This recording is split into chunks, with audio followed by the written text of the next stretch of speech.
सूफ़िया किराम फरमाइनि था हिकिड़ो आहे आलम अरवाह, माना असांजा जिते रूह हुया, रूह जिते हुया रब साईं ॼाणे थो। उन रूहनि खे अञा का शक्ल का तस्वीर कोन हुई का, बसि फ़क़ति रूह ई हुया। उन्हनि खे रब साईं उते पैदा कयो ऐं पोइ फरमायईं अलस्तु बिरब्बिकुम, माना मां तव्हांजो रब आहियां या न आहियां।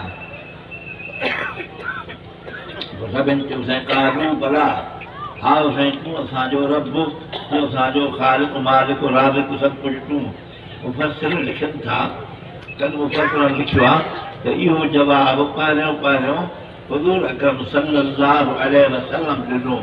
भला जो लफ़्ज़ हुज़ूर साईं चयो, उन जी बरकत सां पोइ ॿियनि बि चयो।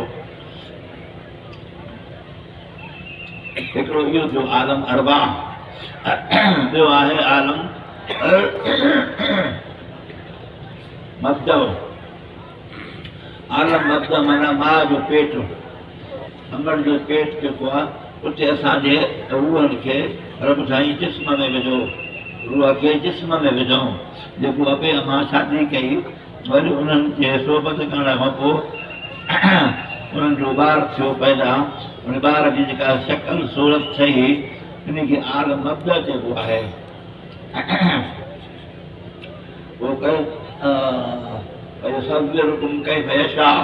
रब साईं फरमाए थो उते माउ जे पेट में तव्हांजी शक्ल ऐं तव्हांजी सूरत जीअं मूंखे वणे पियो मां ठाहियो।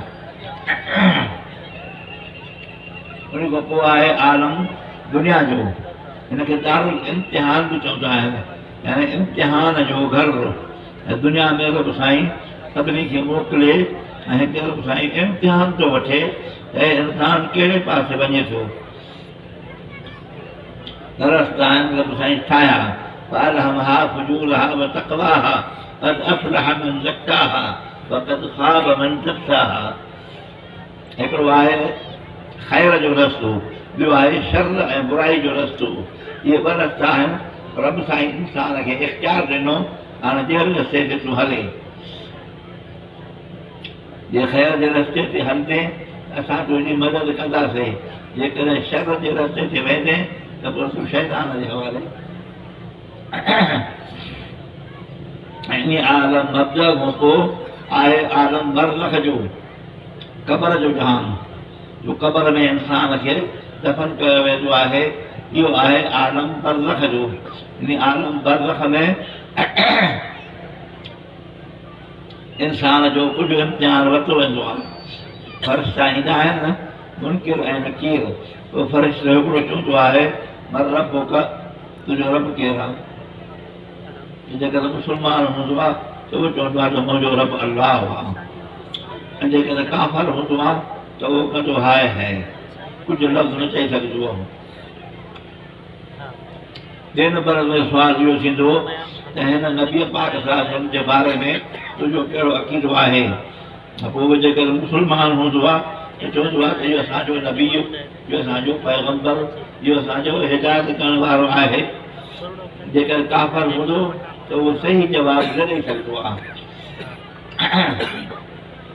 टियों सुवालु इहो आहे त मां दीनुक, तुंहिंजो दीन कहिड़ो आहे, तुंहिंजो मज़हब कहिड़ो आहे, तूं यहूदी आहीं या ईसाई आहीं, तूं केरु आहीं। चोड़ो आहे माड़े चो, उहो चवंदो आहे त मां मुस्लमान आहियां। इन दीन इंदल्लाहिल इस्लाम, रब साईं फरमाए थो दीन जेके बि आहिनि उन्हनि दीननि मां मज़हब प्यारे में प्यारो इस्लाम वारो आहे, जेको मुस्लमाननि खे नसीब थियो आहे। अल्हम्दुलिल्लाह। इहे थिया आलम बरज़ख जा सुवाल। आलम बरज़ख खां पोइ आहे वरी आलम आख़िरत जो। आलम आख़िरत जो, आलम आख़िरत में उते हर हिकु इंसान जे अमलनि जी तौर थी हुई। इंसान जे अमलनि जी तौर थींदी आहे। नमाज़ जी तौर पंहिंजी शक्ल में अलाह हुनखे कंदो जीअं बि करे। रोज़े जी शक्ल, रोज़े जी नमाज़ जी शक्ल ॿिया अमल सालिया उन्हनि खे हिकिड़ी सूरत तस्वीर ॾेई करे पोइ तारावी में विधो वेंदो आहे त हिन इंसान जा अमल कहिड़ा आहिनि, घणा थींदा थोरा थींदा, जेकॾहिं अमल उन जा सालिया घणा थिया पोइ हुकुम थींदो आहे उनजे लाइ त हे नजात वठी वियो, हिनखे छुटकारो अची वियो। जेकॾहिं उन्हनि अमलनि में जवाब में पुछाई कयईं त पोइ जवाबु इहो ईंदो त हे इंसानु कासिर रहिजी वियो। उन खां पोइ छहों जहान आहे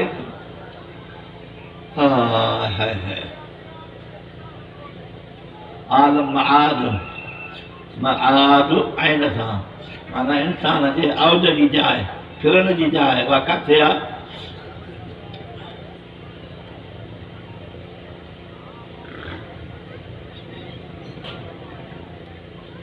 जीअं रब साईं फरमाए थो फरज़ अलैकल क़ुरआन इन्नहु लराजिउक इला मआद। ऐं नबी पाक क़ुर से नाज़िल कयोसीं पर इन खां पोइ तोखे असां हुन मआद ते मोटाईंदासीं। हाणे मआद माना इंसान जे मोटण जी जायूं ॿ आहिनि, हिकु जन्नत ॿियो दोज़ख। जे मोमिन आहे त जन्नत में वेंदो, जेकॾहिं काफ़िर आहे त जहन्नम में वेंदो। जेकर मोमिन आहे त उहो हमेशह जन्नत में रहंदो, जेको काफ़िर आहे उहो ॾिसबो जेकर उहो काफ़िर अहिड़ो आहे जो तमामु वॾा गुनाह कया अथईं, उनजी माफ़ी उनखे न मिली सघी आहे त पोइ उहो हमेशह दोज़ख में हूंदो, कुझु वक़्त लाइ हूंदो। पोइ वरी पंहिंजे ईमान जी बरकत सां रब साईं उन जे नबीअ सॻोरे खे वलीअनि खे चवंदो आहे तव्हांजी सिफारिश कयो, सिफारिश कंदा त पोइ उहो दोज़ख मां निकिरी ईंदो, जेकॾहिं न त पोइ हमेशह दोज़ख में हूंदो। काफ़िर ऐं मुशरिक हमेशह हूंदा दोज़ख में, हमेशह हूंदा। जेसि ताईं रब साईं जी मर्ज़ी आहे तेसि ताईं उहे उते हूंदा। इहे आहिनि 6 जहान इंसान जा। त असांखे हिन 6 जहाननि में रब साईं फरमाए तव्हां मुंहिंजा बाना हो। अरवाह में जहान में बि, रूहनि जे जहान में बि तव्हां बाना हुयो। माउ जे पेट में हो त बि बाना हो, जो माउ जे पेट खां पोइ ॿाहिरि आया हो दुनिया में त बि मुंहिंजा बाना आयो।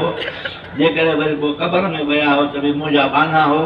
जेकॾहिं बरज़ख में आया हो त पोइ बि तव्हां मुंहिंजा बाना हो।